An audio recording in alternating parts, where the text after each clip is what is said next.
E nesta época do ano de seca, a natureza sofre com outro tipo de crime ambiental, a queimada. Ela destrói a vegetação, polui o ar, coloca em risco a saúde humana e a vida de animais.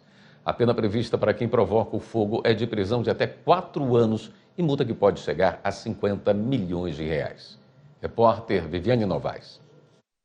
O Pantanal está em chamas. Nesta época de seca, é fogo para todo lado. Estas imagens que circulam nas redes sociais mostram um grande incêndio numa mata ao lado do rio Paraguai durante uma festa junina em Corumbá, Mato Grosso do Sul. Só no primeiro semestre deste ano, o Instituto Nacional de Pesquisas Espaciais registrou a maior quantidade de focos de incêndio no Pantanal e no Cerrado desde 1988, mais de 15 mil focos. Já na Amazônia, o número é o maior dos últimos 20 anos. Passa de 12 mil focos. De acordo com o Código Florestal, provocar incêndio na natureza é crime. Se for culposo, sem intenção, a pena vai de 6 meses a 1 ano de prisão. Se for doloso, ou seja, com intenção de provocar o fogo, a pena varia de 2 a 4 anos de prisão. Nos dois casos, a multa pode chegar a 50 milhões de reais. O advogado criminalista Eduardo Araújo diz que o juiz aplica a multa levando em conta a condição financeira do autor. Quando a gente trata de crime de multa, é com relação à questão do potencial financeiro que aquele suposto agressor ele tem, até para que aquele valor ele possa ser utilizado para eventualmente reparar o dano que ele tenha causado. E aí a reincidência também é um outro fator que deve ser observado até para que essas multas elas sejam fixadas num patamar que de fato cumpram o objetivo dela, que é impedir que aquele crime se perpetue e principalmente que ele volte a acontecer.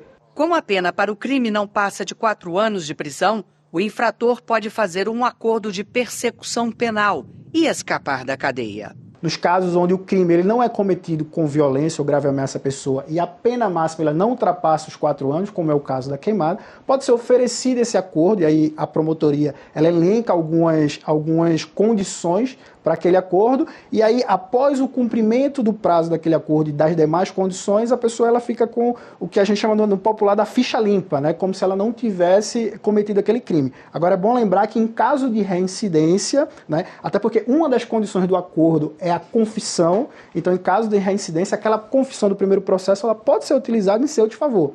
Então essa é uma das condições também colocadas aí pelo acordo. O Código Florestal dá exemplo de 3 casos onde a queimada é permitida.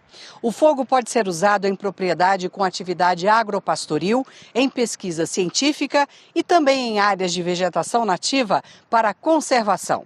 É o caso, por exemplo, de áreas protegidas como o Parque Nacional de Brasília. Quando chega a época de seca, órgãos como o Grupamento de Proteção Ambiental do Corpo de Bombeiros do Distrito Federal são chamados para fazer o aceiro negro, como conta Marcos Diniz. Ela é uma queima controlada, então a gente vai militares conduzindo o fogo para ele queimar uma região e dali a gente perde a continuidade, ou seja, quando iniciar um foco de incêndio naquela vegetação, por qualquer motivo que seja, quando ele chegar no nosso aceiro negro, ele não vai se propagar para o resto. Então a gente cria pequenos incêndios controlados, a todo momento monitorado ali por militares, quando o CBMDF executa, mas a gente, com esse pequeno incêndio, evita criar grandes incêndios. A queimada controlada precisa de autorização de órgãos ligados ao meio ambiente. Quando o incêndio já tomou conta da vegetação, os bombeiros que combatem o fogo fazem uma perícia no local.